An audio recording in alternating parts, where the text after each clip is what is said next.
नमस्कार दोस्तों, मेरा नाम है गगन और स्वागत है आज की इस वीडियो में जहां हम बात करने वाले हैं Audi A6 के बारे में। Audi A6 जो है वो कॉम्पीट करती है BMW 5 सीरीज़ से, Mercedes E क्लास से और भी कुछ गाड़ियां इस सेगमेंट में। हालांकि ये सेगमेंट अब उतना पॉपुलर नहीं रहा जितना पहले हुआ करता था, बट स्टिल काफ़ी लोग जो है इसे प्रेफर करते हैं जब बात आती है कि शॉफर ड्रिवन उनको होना है, और कभी कभार वो चला भी लेते हैं। ऐसे लोग भी जो है सेगमेंट में मिलते हैं। चलिए बात करते हैं।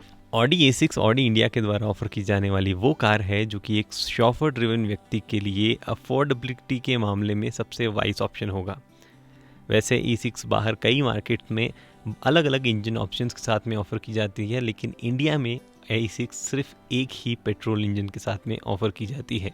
अप्रॉक्सीमेटली 54 लाख और 60 लाख की प्राइस पे हमें दो वेरिएंट्स A6 के देखने को मिलते हैं। जो मैं चला रहा हूँ वो A6 का टॉप एंड ट्रिम है। ओके जी, तो डिटेल्स की शुरुआत चाबी से करते हैं। चाबी में 3 बटन आप देख पा रहे हैं, लॉक, अनलॉक और 2 बार दबाने पर बूट अनलॉक नहीं, सिर्फ अनलॉक ही नहीं ओपन हो जाता है। तो ये 3 बटन है। ऑब्वियसली एज जो टिपिकल हम जर्मन कार्स में देखते हैं कि अगर आप लॉक और अनलॉक को दबाए रखेंगे तो विंडोज़ जो है रोल अप रोल डाउन होती जाती है, साथ ही में सनरूफ भी खुल जाती है। वो सब चीज़ें यहाँ पे फंक्शन भी अवेलेबल है।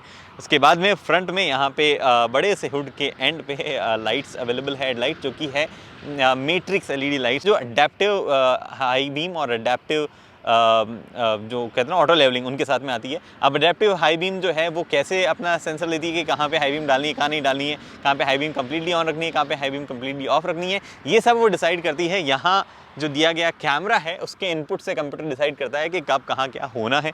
उसके बाद में नीचे यहाँ पे आप देख पा रहे हैं ये है हेडलाइट वॉशर। ये फ्रंट पार्किंग सेंसर है जो कि अगेन ऑटोमेटिक पार्किंग वगैरह में हेल्प करता है। साथ ही में जब आप क्लोज स्पेसेस में हो तब आपको चाइम से जो है अलर्ट भी करता है कि आप आगे पीछे वाली गाड़ी से कितना दूर हो। ये टो हुक के लिए डोर दिया गया है। उसके बाद में ग्रिल जो है काफ़ी बड़ी सी आप देख ही पा रहे हैं, बहुत ही प्रोमिनेंट और बड़ी ग्रिल लगती है। खासतौर से जो ट्रैकिंग शॉट्स आप देख रहे हैं इनमें तो बहुत ही ज़्यादा जो है प्रोमिनेंट और बड़ी ये ग्रिल लगती है। उसके बाद में साइड में यहाँ पे आपके पास में 18 इंचेस के व्हील्स है। अब ये 18 इंचेस की व्हील्स जो है काफ़ी भरे भरे से लगते हैं ऐसे, और जो ग्लोबली A6 आती है उसमें एक 19 इंचेस या 20 इंचेस आते हैं, वो ज़्यादा सुंदर लगते हैं देखने में। बट ये भी मतलब इसके बारे में शायद कुछ शिकायत तो नहीं करेगा। थोड़े से ये जो कहते हैं ना ऐसे सोबर से लगते हैं।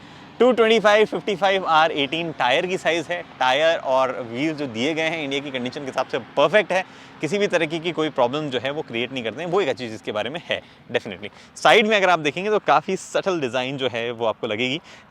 डेफिनेटली काफ़ी सारी लाइंस जो है वो ऐड होती दिखती है। जैसे आपको यहाँ लाइन दिख रही है, यहाँ पे फिर से एक शार्प लाइन है, नीचे यहाँ भी एक लाइन शुरू हो जाती है।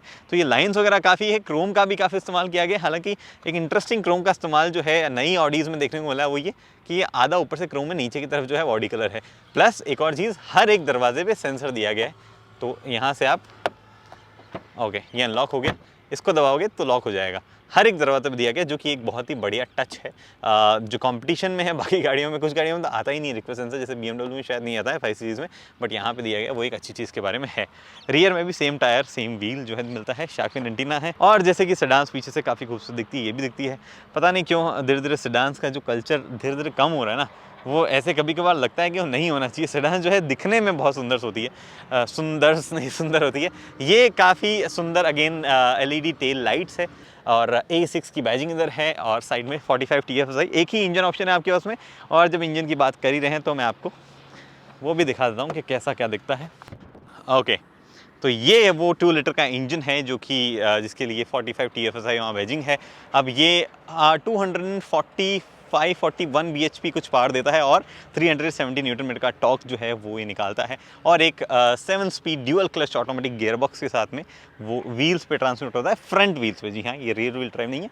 ऑडी की सेडान जो है वो फ्रंट व्हील ड्राइव ही है। फिलहाल चलते हैं इंटीरियर में और बात करते हैं। ओके, तो इंटीरियर के लिए मैंने बाहर की लोकेशन थोड़ी चेंज कर ली ताकि लाइटिंग जो है वो बेटर रहे। इस तरफ से हम शुरुआत करते हैं। सबसे पहले दरवाज़ों पे जो है आपको एक बढ़िया वुडन टाइप की फिनिश दी गई है, जो कि काफ़ी बढ़िया लगती है। यहाँ पे सॉफ्ट टच मटेरियल है, नीचे यहाँ पे भी सॉफ्ट टच मटेरियल है। ये जो है लेदर इस्तेमाल किया गया है, काफ़ी बढ़िया लगता है। ओवरऑल जो इंटीरियर का कैबिन का लेआउट जो है पूरा, वो भी काफ़ी सुंदर लगता है। तो मुझे नहीं लगता किसी को ऐसी खास बड़ी प्रॉब्लम होगी। सुंदर भी लगता है, और मतलब वो कहते हैं ना कि प्रैक्टिकल भी लगता है। एर्गोनॉमिक वाइज जो है वो भी काफ़ी सही लगता है, जिसकी बात अभी हम आगे ड्राइविंग इंप्रेशंस में भी करेंगे। खैर, इधर से शुरुआत करते हैं, क्या क्या फीचर्स कहाँ क्या क्या है। लॉक अनलॉक के लिए आपके पास में यहाँ पे जो है बटन देख सकते हैं। ये लेवर ऑब्वियसली ब्रश एल्यूमिनियम फिनिश में यहाँ पे दिया गया है। यहाँ पे आपकी मेमोरी सीट्स के फंक्शन है। सीट्स जो है वो कैसे एडजस्टेबल, उसकी भी हम बात करेंगे। ये जो आप देख पा रहे हैं सारे के सारे पावर विंडोज़ के कंट्रोल है, वन टच अप डाउन है ऑब्वियसली सारी की सारी। चाइल्ड लॉक अगर आपको एनेबल करना हो तो आप यहाँ से कर सकते हैं। और ये जो है ORVM से जुड़े हुए सारे कंट्रोल है। बेसिकली ORVM फोल्ड करना है, हीट करना है, वो सब चीज़ें जो है आप यहाँ से कर सकते हैं। अब ORVM जो है वो दोनों के दोनों, और बीच वाला ARVM जो है, ये सब आपके पास में ऑटो डिमिंग वाले हैं, जो कि अगेन एक अच्छी चीज़ है। यहाँ पे आपके पास में हेडलाइट से जुड़े हुए कंट्रोल है। अब एक इंटरेस्टिंग छोटा सा टच है, कई कई ऐसी जगहों पे छोटे छोटे टच दिए गए जो आपको फील गुड करवाते हैं। जैसे अभी इसकी ब्राइटनेस जो है वो कम है, बट हाथ जैसे ही मैं नज़दीक ले जाऊँगा तो ब्राइटनेस बढ़ जाएगी। रात में ये बहुत ईजिली दिखता है। इनफैक्ट रात में काफ़ी सारे और टचेस हैं छोटे छोटे जो काफ़ी बढ़िया लगते हैं। जैसे कि अगर आपने एक ये दरवाज़ा खुला है तो इसी तरफ की कैबिन लाइट जलती है, ये वाला खुला है तो उसी तरफ की जलती है, पीछे वाले खुले तो पीछे वाले की कैबिन लाइट जलती है। वो बहुत ही सुंदर छोटे छोटे काफ़ी सारे टचेस उसमें देखने को मिलते हैं। दो आपको बाहर जो डोर हैंडल्स हैं उनमें कोई भी लाइट नहीं मिलती है। एनीवे यहाँ पे ऑल वेदर लाइट अगर आपको ऑन करनी है तो आप इसको दबा के कर सकते हैं, और फॉग लैंप आपको रियर का ऑन करना है तो यहाँ से कर सकते हैं। बाकी मोस्ट ऑफ द टाइम अगर आप जैसे इसको दबाएंगे तो लो बीम हो गया, इसको फिर से दबाया तो साइड मार्कर लाइट चालू होगी, इसको फिर दबाया तो लाइट ऑफ होगी, और फिर से दबाया तो ऑटोमेटिक हेडलैम्प्स पे चले जाते हैं। ये सब फीचर्स ऐसे काम करते हैं। स्टीयरिंग पे आपको दोनों तरफ कंट्रोल्स देखने को मिल रहे हैं। Child safety lock mail function contact service, I don't know why, कोई बात नहीं, मैल फंक्शन चलने दो। यहाँ पे जो है आपके पास में इस तरफ कंट्रोल जो है, बेसिकली दोनों तरफ के कंट्रोल जो है वो आपका ये कॉकपिट लाइव कॉकपिट व्यू जो ऑडी इसको बोलता है, उनको कंट्रोल वहाँ से किया जा सकता है। जैसे कि अगर आप ये बटन से यहाँ पे नेविगेट करना है आपको इस तरफ, तो ये यूज़ कर सकते हैं। फॉर एग्जांपल यहाँ पे आप मीडिया से जुड़े हुए कंट्रोल देख पा रहे हैं, यहाँ पे फ़ोन से जुड़े हुए कंट्रोल देख पा रहे हैं, यहाँ पे आप नेविगेशन देख पा रहे हैं। अगर आपको ये व्यू चेंज करना है तो आप ये भी यहाँ से कर सकते हैं। और भी बहुत सारी इन्फॉर्मेशन है यहाँ पे, जैसे देखो ये आपकी रियल टाइम फ्यूल एफिशिएंसी दिखा रहा है, यहाँ पे आपको ये दिखा रहा है RPM क्या हो गया आपकी गाड़ी के, जैसे ये हो गया। इसके बाद में ये आपको दिखा रहा है कि आप कितनी ऊंचाई पे हैं समुद्र लेवल से, जो कि अगेन अच्छी चीज़ है। ये हेडलाइट ऑटो है, बट अगर आप हाई बीम वाला प्रेस कर देंगे, मतलब अभी लाइट चालू नहीं है, अगर लाइट चालू होगी तो हाई बीम भी ऑटोमेटिक होती है उसमें, वो भी यहाँ पे दिखाता है। ऑफ रोड दिखा रहा है, ये ऑफ रोड कोई मोड नहीं है। बेसिकली यहाँ पे क्या है, इस नेविगेशन में जहाँ पे भी जिस रोड का नाम नहीं पता होता है ये उसको ऑफ रोड बोल देता है, तो इसलिए ऑफ रोड दिखा रहा है। गाड़ी फ्रंट व्हील ड्राइव, ऐसा कोई ऑफ रोड मोड वगैरह एक्सपेक्ट मत कीजिएगा। ये आपको दिखा रहा है स्केल क्या है नेविगेशन की। और इस तरफ आपके पास में ऑब्वियसली स्पीडोमीटर दिखा रहा है। ये आपके परमानेंट यहाँ पे डायल्स जो है दिखा रहे हैं, ये आपका फ्यूल दिखाता है इस तरफ, और इस तरफ वाला जो है वो कूलेंट टेम्परेचर दिखा ही रहा है। ऊपर की और रेंज है, और इनको तो बेसिकली आप नेविगेट कर सकते हो। ये जो रेंज है यहाँ पे आप देख सकते हो, लॉन्ग टर्म मेमोरी, मैंने इसको 923 किलोमीटर अभी तक चला लिया है। और शॉर्ट टर्म मेमोरी ये है। ये जो फ्यूल एफिशिएंसी फिगर्स दिए हुए हैं इस पे मत जाइएगा, रियल फ्यूल एफिशिएंसी फिगर्स मैं आपको थोड़ी देर में बता दूंगा। अगेन यहाँ पे कूलेंट टेम्परेचर आपको इस तरफ भी दिखाता है, जहाँ पे गाड़ी भी बनी हुई है। ये चीज़ें MID में हो गई। ऑब्वियसली MID के व्यूज़ को आप चेंज कर सकते हैं, अलग अलग तरीके से नेविगेट करोगे तो कुछ कुछ चीज़ें इधर उधर हो जाती है। इनफैक्ट इसमें भी चेंजेस लाए जा सकते हैं, जिसकी बात अभी हम आगे करते हैं। उसके बाद में ये कंट्रोल्स मैंने आपको बताया कि नेविगेट वगैरह करने के काम आते हैं। लिस्ट व्यू वगैरह आपको देखना हो, अगर ट्रिप से रिलेटेड कुछ सेटिंग्स वगैरह देखनी हो, या आगे जब हम यहाँ पे हैं इधर आपको देखना हो कि switch to media, latest station, favourites, AM FM क्या करना है वो आप यहाँ से देख सकते हैं। ये जो कंट्रोल है यहाँ पे, ये बेसिकली आपके वॉल्यूम से जुड़े हुए कंट्रोल है। कॉल का कंट्रोल है, वॉइस कमांड आपको देना है तो उसका कंट्रोल है। पैडल शिफ्टर्स आप देख पा रहे हैं, ये नीचे यहाँ दिए गए हैं। इस तरफ आपकी गाड़ी में जो हेडलाइट से जुड़े हुए कंट्रोल है, इंडिकेटर वगैरह, वो आपको देने हैं। बेसिकली हाई बीम और इंडिकेटर्स का है। एक ये जो बटन आप यहाँ पे देख पा रहे हैं, इसको जब आप पुश करेंगे तो गाड़ी का लेन कीप असिस्ट जो है वो ऑन हो जाता है, और नीचे आपको ये सिंबल दिखने लग जाता है। जब ये ग्रीन हो जाता है तो गाड़ी लेन डिटेक्ट कर लेती है, जब ये व्हाइट रहता है इसका मतलब ऑन है, बट अभी तक लेन डिटेक्ट नहीं हुई है। नीचे की तरफ ये आपका क्रूज कंट्रोल विथ लिमिटर है। अगर आपको मतलब लिमिटर और क्रूज कंट्रोल दोनों यूज़ करना है तो आप यहाँ से कर सकते हैं। क्रूज कंट्रोल का पता नहीं है, बट लिमिटर मुझे धीरे धीरे लगने लगा है इंडिया के लिए बहुत ही बढ़िया फीचर है। और यहाँ पे जो है आपके पास में ऑब्वियसली वाइपर से जुड़े हुए कंट्रोल है, जो कि आपको सिर्फ ऑटो पे छोड़ना है जहाँ पे ये अभी है, और आपका काम बाकी जो है गाड़ी खुद ही कर देती है। ये चीज़ें हुई। स्टीयरिंग बहुत ही बढ़िया है होल्ड करने में। इनफैक्ट एक और स्विच जो है आप यहाँ देख पा रहे होंगे नीचे की तरफ, आई एम नॉट श्योर दिख रहा है आपको, ये जो आप देख पा रहे हैं ये इलेक्ट्रिकली अगर आपको स्टीयरिंग एडजस्ट करना है तो वो स्विच यहाँ पे आप देख पा रहे हैं। ये देखो, ये इलेक्ट्रिकली ऐसे एडजस्ट हो रहा है। एक चीज़ मुझे इस गाड़ी के बारे में बतानी है, वो ये कि इवन FM वगैरह आपको चेंज करने हो तो बहुत ही स्लो प्रोसेस है। मतलब कमांड तुरंत ले लेता है, बट FM स्टेशन चेंज करना जो है वो अपने आप में एक स्लो प्रोसेस है। मैं आपको दिखाता हूँ। एक्चुअली मुझे सुनाना पड़ेगा, अदरवाइज़ पता ही नहीं चलेगा, बिकॉज़ ये स्विच तुरंत हो जाता है, बट वो आवाज़ जो है ना वो थोड़ी देर बाद में आती है। ऐसा लगता है पता नहीं क्यों ही अननेसेसरी एक स्लो सा जो है एक वो स्लोनेस है इसमें। और same goes with the parking sensors, गाड़ी में पार्किंग सेंसर दिए गए, बट तुरंत नहीं चलता है, almost half a second delay है पार्किंग सेंसर का जो रीडिंग है वो यहाँ तक आने में, जो कि कभी कभार बड़े फ्रस्ट्रेटिंग सा मुझे लग रहा था। एनीवे, इधर जो है आपको ये ड्यूल टच ड्यूल स्क्रीन वाला सेटअप जो है वो यहाँ पे दिया जाता है। जो पहले वो रोटरी डायल एमएमआई टाइप का था, तो वो यहाँ नहीं है, यहाँ पे ड्यूल स्क्रीन का ही सेटअप आपको मिलता है। क्या क्या है इस स्क्रीन में, उनकी हम बात करते हैं। Radio, media, phone, navigation, phone apps, basically अगर आप एंड्रॉइड ऑटो एप्पल आप अपने कनेक्ट कर रखो वो है। हालांकि आपको वायरलेसली वो काम नहीं करता है, आपको यूएसबी से ही कनेक्ट करना होता है। व्हीकल से जुड़ी हुई सेटिंग्स में बहुत सारी चीज़ें हैं। हालांकि यहाँ पे ऑडी ड्राइव सेलेक्ट में सस्पेंशन बनाया हुआ है, बट इस गाड़ी के सस्पेंशन जो है उसमें कोई चेंजेस नहीं होते हैं। बेसिकली जो भी मोड आप चेंज करेंगे, दो चीज़ों में फ़र्क पड़ता है। वो ये, एक तो आपका ट्रांसमिशन कैसे इनपुट लेता है, मतलब किस ट्रांसमिशन किस मोड में जाता है वो, और दूसरी चीज़ जो आती है वो ये कि आपका स्टीयरिंग जो है वो कैसा होता है। तो दो है, स्टीयरिंग का फ़र्क भी इनफैक्ट कुछ ज़्यादा डिफरेंस नहीं आता है, बट नोटिसेबल चीज़ है अगर आप गौर से ध्यान दे तो ये फ़र्क आते हैं। और dynamic auto comfort efficiency, in fact जब ये आप मोड चेंज करते हो तभी जो है आपको सेम इन्फॉर्मेशन यहाँ पे भी दिखाई दे जाती है। और अगर आपने सेटिंग कर रखी है एम्बिएंट लाइटिंग की, तो वो भी ड्राइव मोड के हिसाब से चेंज होती है। अब ड्राइव मोड सेलेक्ट करने के लिए आपको बार बार यहाँ आने की जरूरत नहीं है, अभी नीचे यहाँ पे जो है इसका शॉर्टकट बटन भी दिया गया है। बाकी इधर efficiency assist, seats efficiency assist basically क्या है, आपको बताता रहता है कि इंटेलिजेंट कोस्टिंग करनी है, एक्सीलेटर पेडल पे फीडबैक देना है नहीं देना है, ये फीडबैक आपको बताता रहता है कि पाँव रखना है नहीं रखना। प्रेडिक्टिव मैसेजेस बताता रहता है, इकोनॉमी टिप भी देता रहता है बीच बीच में। ये सारी जो टिप्स वगैरह है वो इधर भी आती रहती है, यहाँ पे भी जो है आपको कभी कभार दिखाता रहता है। सीट से जुड़ी हुई कुछ चीज़ें हैं। Driver seat entry assistance, basically driver जब एंटर हो तो सीट आगे पीछे होनी चाहिए, स्टीयरिंग ऊपर नीचे होना चाहिए नहीं होना चाहिए, वो चीज़ें जो है वो यहाँ से कंट्रोल कर सकते हैं। Climate control, light and visibility. अब यहाँ पे अगेन एक्सटीरियर लाइटिंग में कुछ सेटअप अगर आपको करना हो वो इंटीरियर लाइटिंग जो है उनका कलर वगैरह चेंज करना हो तो आप यहाँ कर सकते हो। ड्राइवर सेलेक्ट पे आप रखोगे तो जो मोड आपने लगा रखा है वो बेसिकली उस पर जाएगा। अगर आपको एम्बिएंट लाइटिंग का ब्राइटनेस चेंज करनी है तो वो आप यहाँ से कर सकते हो। एक्चुअली इसका एक डिटेल वीडियो मैं बनाने की सोचा था, बट आई डोंट नो कितने लोगों को इंटरेस्ट होगा। अगर आपको इंटरेस्ट है तो बताना। पार्किंग एड, ड्राइवर असिस्टेंस वगैरह, अगर आपको स्पीड वार्निंग या लेन डिपार्चर वार्निंग, लेन की प्रोसेस वगैरह करना है तो वो सब सेटिंग्स आप यहाँ से कर सकते हो। उसके बाद हम और पीछे आते हैं तो सेटिंग्स है, जिसमें again general setting, display brightness, language, keyboard, sound, announcement and tone, system maintenance, user connected device, connection, radio, media, navigation, telephone contact, ये सब सेटिंग्स आपके पास में यहाँ पे है। हेल्प और एक और ऑप्शन दिया गया है अगर आपको मैनुअल टाइप कुछ चीज़ें पढ़नी है तो। यूज़र जो है उसका भी आप सिलेक्शन कर सकते हो कि कौन से यूज़र की प्रोफाइल कब चालू रहनी चाहिए, और मैसेज अगर कुछ हो तो यहाँ पे डिस्प्ले कर देगा। ओवरऑल मुझे यूँ लगता है कि थोड़ा सा और सीमलेस ये हो सकता था, मतलब ये थोड़ा सा कन्फ्यूजिंग हो जाता है कुछ कुछ पॉइंट्स पे। बाकी ऐसे कोई ज़्यादा बड़ी शिकायत जो है मुझे इससे है नहीं। फिर यहाँ पे कुछ शॉर्टकट्स है, जैसे कि ये रेडियो का है, ये मीडिया का है, ये फ़ोन का है और ये नेविगेशन का है। एक और चीज़ यहाँ पे ये जो बटन दिया गया है ये मोस्ट ऑफ द टाइम मेरे ख्याल से लोग सेट करेंगे। आपको सोर्स चेंज करना हो, जैसे एफएम से आ गया रेडियो, एफएम से आ गया मीडिया पे, ब्लूटूथ वगैरह पे उस पर आया, क्योंकि कोई भी बटन उसके लिए यहाँ दिया नहीं गया है सोर्स चेंज करने का। यहाँ पे आपको हर बार वो यहाँ से करना पड़ता है, बट आप ये जो है कॉन्फ़िगरेबल बटन है और उसको जैसे मैंने कॉन्फ़िगर किया है सोर्स चेंज करने के लिए तो वो आप कर सकते हैं। फिलहाल ये नेविगेशन का है चौथा, और नेविगेशन एक्चुअली जो है वो काफ़ी बढ़िया है, इसका इनबिल्ट वाला भी, बट डेफिनेटली आप गूगल मैप्स यूज़ कर सकते हो एंड्रॉइड ऑटो एप्पल कारप्ले के थ्रू। ये चीज़ें यहाँ पे हैं। नीचे की तरफ कुछ ही लिमिटेड ही सेटिंग्स है, बट वो फ्रीक्वेंट जो काम में आने वाली सेटिंग्स है मोस्टली वो वाली चीज़ों में से है। तो आप यहाँ पे देख पा रहे हैं एसी से जुड़े हुए कंट्रोल जो है अभी आप यहाँ पे ऑन है। ऊपर की तरफ अगर आप automatic start stop on off करना चाहें तो वो कर सकते हैं, जो कि मैं ऑफ कर देता हूँ अभी। ये पार्किंग असिस्ट का फीचर है, जब आप ये करेंगे तो ऊपर की तरफ आपको यहाँ दिखाएगा कि किस तरीके से पार्क करनी है, कौन से वाला मोड में आपको पार्क करनी है, वो भी आप यहाँ से कर सकते हैं। इंडिकेटर जब आप देंगे तो ये उस तरफ का सेलेक्ट कर लेगा कि किस तरफ आपको पार्क करवानी है, ये भी चीज़ें हैं।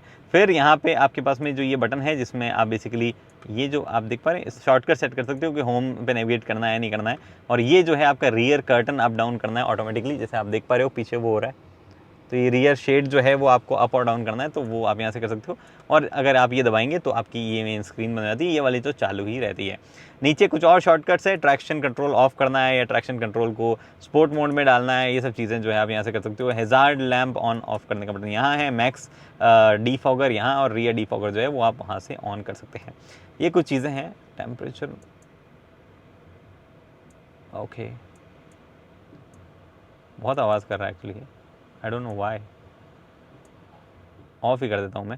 ओके, उसके बाद में यहाँ पे आपकी पार्किंग चाइम आपको ऑन ऑफ करनी है तो वो कर सकते हैं। प्लस आपका कैमरा जो है वो भी इसी से चालू हो जाता है। और ये आपके ड्राइवर असिस्टेंट से जुड़े हुए फंक्शन यहाँ पे इंजन स्टार्ट स्टॉप ऑब्वियसली यहाँ पे आपको मिलता है। ये गियर लीवर है, पार्क जो है वो इससे दबता है। RNDS में बेसिकली ड्राइव स्पोर्ट सब आप यहीं से कर सकते हो, पीछे खींचोगे तो ड्राइव और जो भी मोड हो बेसिकली एफिशिएंसी मोड में तो वो, अदरवाइज स्पोर्ट मोड में आ जाएगा। ऐसे अगर आप इधर ले जाओगे तो मैनुअली आप जो है चूज़ कर सकते हो, प्लस माइनस कर सकते हो। ये बटन दबा के ही आपको जो है ज़्यादातर नेविगेट करना पड़ता है रिवर्स वगैरह में। पार्क बटन दबाओगे तो पार्क यहाँ पे एक्टिवेट हो जाएगा। ये आपका इलेक्ट्रॉनिक पार्किंग ब्रेक बाहर निकल पे अपने आप नहीं लगता है, आपको लगाना पड़ता है। ये आपका ऑटोमेटिक स्टार्ट स्टॉप का बटन है, अगेन सॉरी ऑटो होल्ड का बटन है। और यहाँ पे इसके नीचे जो है 2 कप होल्डर्स हैं, बीच में चाबी रखने का स्पेस है। चाबी अभी मेरी जेब में है और ये यहाँ पे फिट बैठ जाती है। ये सिगरेट लाइटर है प्रॉपर, जो कि इस गाड़ी में 2 मिलते हैं एक्चुअली, एक ही नहीं, एक पीछे भी है। ये एश ट्रे है, अगर आप इसको निकाल के रखना चाहें तो आप ऑब्वियसली इसको एज बॉटल होल्डर यूज़ कर सकते हैं। उसके बाद में ये देखो आपका ऊपर आ गया है, ये थोड़ा सा रेड हो रखा है, आपको नहीं दिख रहा होगा यहाँ पे, बट ये इससे सिगरेट जलती है। यहाँ पे आपके पास में वायरलेस चार्जर है और यहाँ पे आपके पास में थोड़ा सा और स्पेस है। बेसिकली यहीं पे आपके पास में अगर आप देखो तो एक SD कार्ड और 2 USB लगाने का ऑप्शन भी ये मिलता है। ये आपका स्लाइड होता रहता है, इनफैक्ट आप इसको एडजस्ट भी कर सकते हैं कि किस मोड में रहना चाहिए, तो नीचे रहना चाहिए, बीच में रहना चाहिए। तो ये एक अच्छी चीज़ के बारे में डेफिनेटली है। फिर आते हैं इधर ग्लव बॉक्स पे। अब ग्लव बॉक्स जो है वो डिसेंट साइज़ का है, थोड़ा बड़ा है एक्चुअली, बट इसमें कोई भी इल्यूमिनेशन वगैरह जो है वो नहीं है और मैनुअल वगैरह जो है चीज़ रख सकता है। एक्चुअली एक और बॉक्स है यहाँ पे, कभी होल टाइप है, ये वाला पार्ट है जिसमें अभी क्या पड़ा है, सेफ्टी जैकेट पड़ी है और मतलब ठीक है, मैनुअल शायद इसमें भी आप रख पाएंगे, इतना स्पेस तो इसमें है।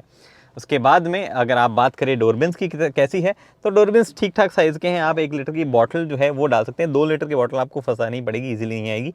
ये जो आप यहाँ पे देख पा रहे हैं ये है आपका रियर बूट, अगर आपको ओपन करना है तो वो चीज़ के लिए बटन जो है वो आपको यहाँ दिया गया है। गाड़ी में स्पीकर सिस्टम Bang & Olufsen का है और बहुत ही बढ़िया साउंड जो है वो देता है। 16 स्पीकर सेटअप है, कमाल आवाज़ आती है गाड़ी में।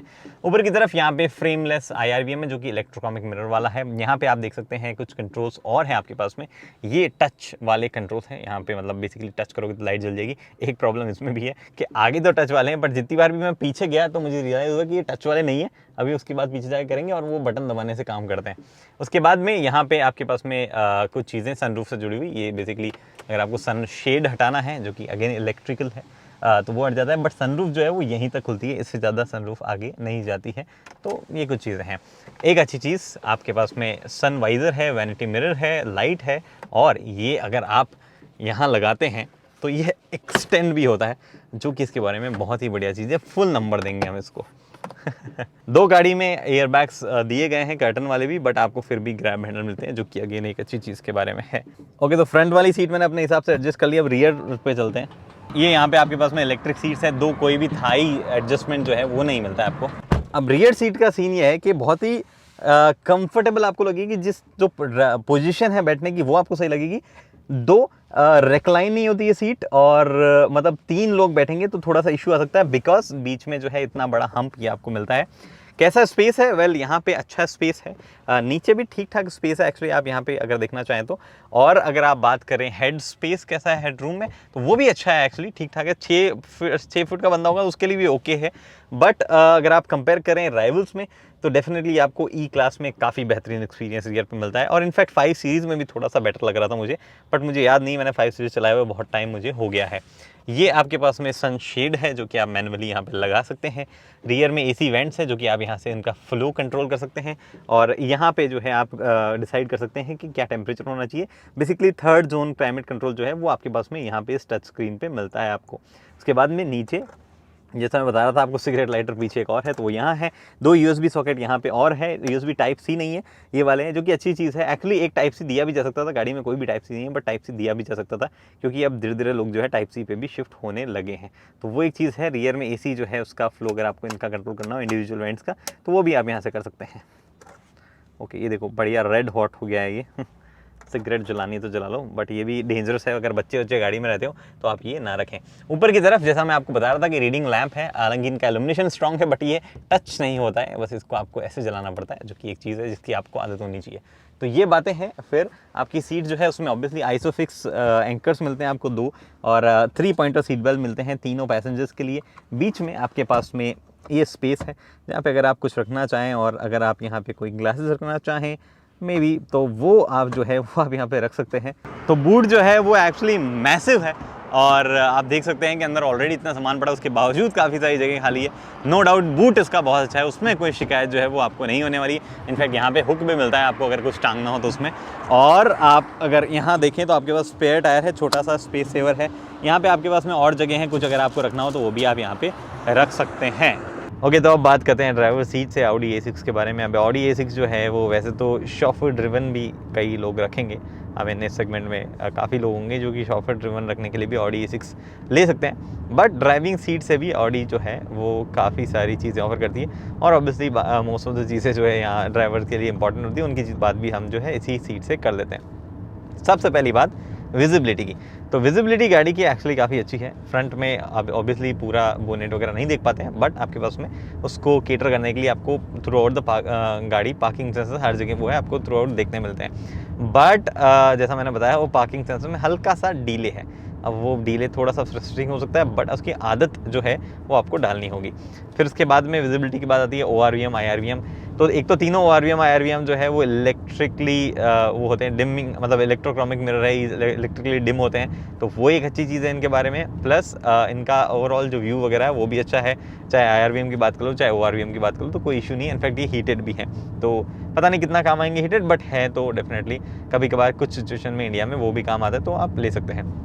फिर बात आती है कि ए पिलर वगैरह की थिकनेस, तो वो भी काफ़ी बढ़िया है एक्चुअली ए पिलर की थिकनेस वगैरह, तो उसमें भी आपको जो है समस्या नहीं होगी। इनफैक्ट थोड़ा सा गैप यहाँ दिया गया है जो कि हमने नई वाली होंडा सिटी के साथ में देखा था, तो वो भी यहाँ पे एक अच्छी चीज़ लगती है। हालांकि जब आपको रिवर्स में कुछ देखना हो तो वो डेफिनेटली आप ऑन द गो नहीं देखते हो, मतलब रिवर्स का आप नहीं देखते हो, बट जब आप पार्क वार्क करने जैसी सिचुएशन हो तब आपको ज़रूर पार्किंग असिस्ट वगैरह दिया गया है, वो सब चीज़ें हेल्प करती ही है। ये मैं चालू कर लेता हूँ। उसके बाद में आप नेक्स्ट चीज़ जो है वो है अर्गोनॉमिक्स। अब अर्गोनॉमिक वाइज जो है मुझे कोई भी ऐसी चीज़ अभी तक नहीं लगी है जो मैं इश्यू जिसका मतलब मुझे लगे ऐसा कोई किसी के लिए मेजर इशू हो सकता है। इट्स जस्ट कि सारे कंट्रोल्स क्योंकि टच में है most of the things AC से जुड़े हुए खास तौर से, तो वो हो सकता है किसी के लिए डिस्ट्रैक्टिंग हो, बट मे बी शायद आपका वॉइस कमांड वगैरह जो है वो वहाँ पे थोड़ी बहुत हेल्प कर पाए बाकी चीज़ों में। लेकिन वो एक अर्गोनॉमिक इशू अगर आप उसको छोड़ें तो आपके कंट्रोल जो है वो सारे रीच में है। इनफैक्ट रात को भी आपको जो एयर वेंट्स के कंट्रोल है ग्लो करते हैं, तो आपको उनको ढूंढने में दिक्कत नहीं होती है। वैसे तो ऑलरेडी एम्बियंट लाइट वगैरह इतनी ब्राइट होती है कि वो भी आपको कैबिन में हर चीज़ थोड़ी थोड़ी मध्यम रोशनी में जो है दिखती रहेगी। और अगर आप गलती से स्लो स्पीड पर रात को इंडिकेटर की जगह वाइपर चला दें तो आपकी गाड़ी पे जो है वो हेडलाइट का स्प्रे जो है वो ऊपर बोनेट वगैरह पे आके गिर जाता है, जो कि कभी कभार थोड़ा सा अजीब सा लग सकता है। बाकी ऐसा कुछ भी नहीं है जो मुझे हाईलाइट करना हो। Then comes engine and gear box. तो इंजन और गियर बॉक्स जो है वो यहाँ पे 2 लीटर का इंजन इस्तेमाल किया गया है, 241 हॉर्स पावर और 370 न्यूटन मीटर का टॉर्क देता है। पेट्रोल इंजन है, टर्बोचार्ज इंजन है, और काफ़ी बेहतरीन इंजन ये है। और इनफैक्ट मतलब पूरा Volkswagen ग्रुप जो है इसको मल्टीपल कार्स में यूज़ भी करता है, और ये अपनी ड्यूटी मतलब इस पर्टिकुलर वेट की गाड़ी के हिसाब से अच्छी खासी ड्यूटी भी करता है। दो आई एम श्योर अगर एक आध और ऑफर यहाँ पे ऑप्शन किया जाता, प्रॉब्ली इसी इंजन का दूसरी ट्यूनिंग या एक डीजल इंजन ऑन ऑफर होता, तो वो ज़्यादा अट्रैक्टिव होता लोगों के लिए, जिसे मर्सिडीज़ ऑफर करती है। इनफैक्ट BMW दोनों पेट्रोल और डीजल ऑफर करती है। यहाँ पे Audi जो है वो सिर्फ आपको पेट्रोल इंजन देती है। ये आता है एक 7 स्पीड के ड्यूअल क्लच ट्रांसमिशन के साथ में, और वो ट्रांसमिशन जो है वो भी काफ़ी बढ़िया है। कोई भी टाइम पे आपको लैग वैग ऐसे कुछ भी चीज़ जो है उसमें देखने को नहीं मिलेगी। कोई इश्यू जो हो कि किसी टाइम पे अगर वो करेक्ट गियर में ना, मोस्ट ऑफ द टाइम वो करेक्ट गियर में ही होता है। अगर आपको उस पर भी कमांड चाहिए, जो कि मुझे यूजुअली डाउन शिफ्ट के टाइम पे लग रहा था कि कभी कभार चीज़ें मेरे हिसाब से हो, तो आपके पास में पैडल शिफ्टर्स दिए गए हैं। और पैडल शिफ्टर्स भी अगर आपको फील नहीं देते हो तो आप सिंपली इसको इधर स्लाइड कर सकते हैं, और M और मतलब M मोड में आते हैं, मैनुअल मोड में आते हैं, और पॉजिटिव नेगेटिव आप यहाँ से करते हैं। और जब मैनुअल मोड में जो है उसकी शिफ्टिंग बहुत ही तेज़ है एक्चुअली, तो वो आपको बहुत ही बढ़िया लगेगा। अगर आप नोटिस कर पा रहे हो तो मैं आपको दिखाता हूँ। फॉर एग्जांपल अगर आप यहाँ देखें अभी मैंने मैनुअल मोड में डाला है और मैं डाउन शिफ्ट करने वाला हूँ, ये मैंने डाउन शिफ्ट किया, करते ही जो है वहाँ पे आपको आरपीएम में चेंजेस जो है वो नज़र आ जाएंगे। तो मैनुअल मोड में भी काफ़ी फास्ट है, जो कि इसके बारे में एक अच्छी चीज़ अगेन हो जाती है। फिर बात आती है कि इंजन के एनवीएच वगैरह, वेल एनवीएच जो है वो भी काफ़ी साइलेंट है। इंजन बहुत ही कम आरपीएम बैंड है जहाँ पे वो वोकल होता है, और रोड नॉइज़ वगैरह ज़रूर जो है वो क्रीप इन कर जाती है, बट काफ़ी अच्छे से उसको कंट्रोल करने की कोशिश की गई है। इस जस्ट के बड़े टायर हैं और थोड़ी सी अगर रोड उतनी स्मूथ नहीं है तो डेफिनेटली आपको अंदर जो है रोड नॉइज़ वगैरह सुनाई देगी। एक चीज़ जो मुझे थोड़ी सी और लगी हुई है कि कभी कभार जब आप अनड्यूलेशंस होते हैं, जैसे कोई एक टायर थोड़ा सा ऊपर है, बाकी तीनों टायर जो है थोड़े से रादर नीचे वाली सरफेस पे है, तो बॉडी में कई जगहों से हल्की हल्की आवाज़ आती है, ऐसे लगता है जैसे बॉडी हल्की सी बेंड टाइप हो रही है। वो मुझे बहुत ही ऑड लगा। इस मतलब ठीक है, ऑब्वियसली पूरी मोनोकॉक सारी गाड़ियाँ जो है वो इस तरीके से आवाज़ कर देती है, अगर उनकी ऊपर जो है जो ये फैब्रिक या अपहोल्स्ट्री या फिर जो रूफ लाइनर हुआ या कोई भी चीज़ जो है परफेक्टली बैठी ना हो तो वो थोड़ा सा और लग रहा था। हो सकता है वो इस पर्टिकुलर गाड़ी की प्रॉब्लम हो। इसके अलावा मैंने किसी भी लग्जरी कार में वो पहले चीज़ देखी नहीं है, तो वो मुझे थोड़ी सी और लगी इसके बारे में। बाकी आपके पास में इंजन और गियरबॉक्स से जुड़ी हुई कोई भी शिकायत करने वाली चीज़ नहीं है। बहुत ही फास्ट ये इंजन है, उसमें भी प्रॉब्लम नहीं है। सिटी के हिसाब से भी काफ़ी परफेक्टली रिस्पॉन्ड करता है। 7 स्पीड गियरबॉक्स मिलता है आपको। फ्यूल एफिशिएंसी की अगर आप बात करें तो शहर में आप लगभग 8 to 9 निकालेंगे आराम से, अगर आप चलाते हैं तो 2 लोग विद एसी ऑन। और अगर आप हाईवे की बात करें तो आपको अराउंड 14 के आसपास की फ्यूल एफिशिएंसी वगैरह मिलेगी। अगर आप थोड़ा सा हार्ड ड्राइव करते हैं तो उस सिचुएशन में डेफिनेटली जो है फ्यूल एफिशिएंसी ड्रॉप हो जाएगी, बट कोई ऐसे ज़्यादा ड्रास्टिक ड्रॉप जो है शायद उसमें आपको देखने को नहीं मिलेगा। और क्योंकि ऑब्वियसली ये सेडान है, मतलब ठीक है, उतनी इंगेजिंग टू ड्राइव तो नहीं है, तो मेरे ख्याल से मोस्टली आप इसको जो है आराम से ही चलाएंगे। और ऑब्वियसली फिर आपको इफिशिएंसी मोड वगैरह जो है वो चीज़ें मिलती है, तो आप काफ़ी आराम से चलाने वाले लोगों में से, तो आपको वो भी थोड़ा सा हेल्प करेगा। अभी आप देख पा रहे हैं ग्रीन हो गया है ये, तो दैट मीन्स कि इसने लेन डिटेक्ट कर लिए, बट मैं इसको बंद कर देता हूँ क्योंकि ये बहुत ही कभी कभार मतलब ड्राइव करते वक्त जो मुझे ऑड फील करवा देता है। लेकिन इंडिया में प्रॉब्लम ये है कि मार्किंग, जैसे देखो यहाँ मार्किंग है, वहाँ आगे जाते जाते मार्किंग ही ख़त्म हो गई, तो ये अपने आप में एक बड़ा इशू है। तो ये लेन की प्रोसेस वगैरह जो है वो इतने बढ़िया से काम करें कैसे जब मार्किंग सी प्रॉपर नहीं है। फिर चीज़ आती है वो ये कि हैंडलिंग कैसी है, राइड क्वालिटी कैसी है। तो राइड क्वालिटी के मामले में काफ़ी बढ़िया गाड़ी है राइड के हिसाब से। हालांकि पिछली सीट पे जब भी कोई पैसेंजर बैठा है उसने उतने बढ़िया कॉम्प्लीमेंट्स राइड क्वालिटी को नहीं दिए हैं रेयर सीट पे। ठीक है, फ्रंट ड्राइवर सीट से काफ़ी बढ़िया राइड क्वालिटी लगती है। जो मतलब खासतौर से जब स्पीड तेज हो और अपने जो हाईवेज है जिनके एंडुलेशंस वगैरह काफ़ी आते हैं, वो भी बहुत ही सॉफ्टली गाड़ी निकाल जाती है, जो कि इसके बारे में अच्छी चीज़ है। एक तो चीज़ मुझे ये लगती है कि जो अभी 18 इंच के व्हील्स हैं उन पे जो टायर्स दी गई हैं, ये पूरा कॉम्बिनेशन जो है वो बहुत ही अच्छा है। और फिर सस्पेंशन की ट्यूनिंग जो है वो भी डेफिनेटली काफ़ी अच्छी है। ठीक है, बॉडी रोल वगैरह हल्का फुल्का आपको महसूस होता है अराउंड द कॉर्नर्स, बट ऐसा कुछ भी नहीं है कि आपको हैंडलिंग में परेशान करे, और ऐसा कुछ भी नहीं है कि आपको कंफर्ट कुछ कम रहे। ऐसा कुछ बहुत ही बढ़िया कंफर्टेबल जो है गाड़ी वो रहती है। ओवरऑल मैं जिस तरीके की सस्पेंशन सेटअप है इस पर्टिकुलर सेगमेंट में, तो मुझे लगता है कि काफ़ी सही वो फील होता है। थोड़ा सा डेफिनेटली वो लॉन्ग व्हील बेस जो है वो भी हेल्प करता है इसमें, और फिर सस्पेंशन अच्छे ट्यून कर दिए गए, तो वो भी इसके बारे में बढ़िया जो होती है। एक चीज़ और, सस्पेंशन की आवाज़ अंदर नहीं आती, जो कि एक अच्छी चीज़ है इसके बारे में। हैंडलिंग की जहाँ तक बात है तो स्टीयरिंग जो है उतना मतलब ठीक है, एक तो फ्रंट व्हील ड्राइव है, तो आपको कुछ चीज़ें जो कि हमेशा फील शायद होती रहे, वो ये कि टॉर्क स्टीयर वगैरह ये वो ऑडी ने बहुत अच्छे से कंट्रोल कर लिया है, ये एक अच्छी चीज़ है इसके बारे में। इससे जस्ट पहले मैं BMW 2 सीरीज़ चला रहा था, और उसमें जो है आपका स्टीयरिंग का जो टॉर्क स्टीयर होता है वो काफ़ी फील हो जाता था।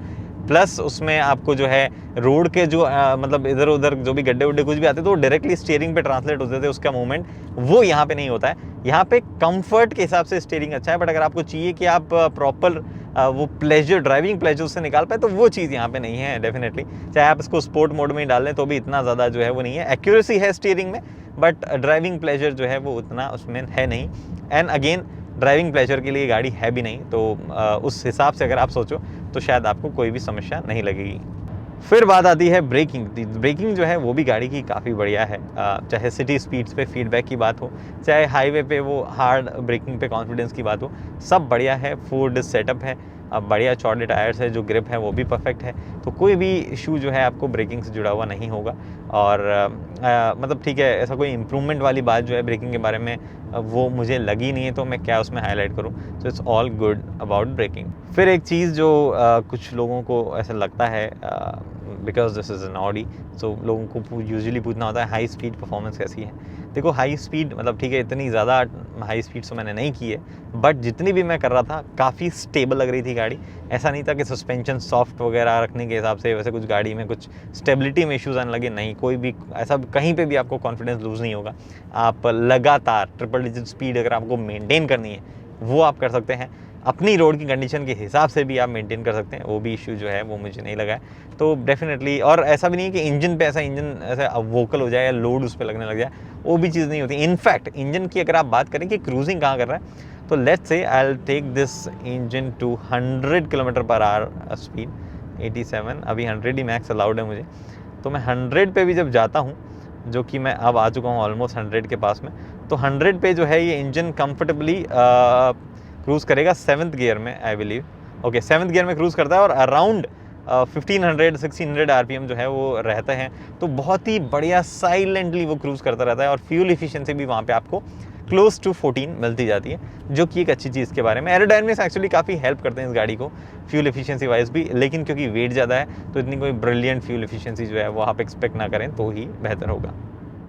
तो ये सब कुछ है Audi A6 के बारे में मेरे इम्प्रेशंस। बाकी अगर कोई चीज़ ऐसी रह गई हो जो मैं ना बता पाया हूँ तो कमेंट सेक्शन आपके लिए हमेशा खुला है।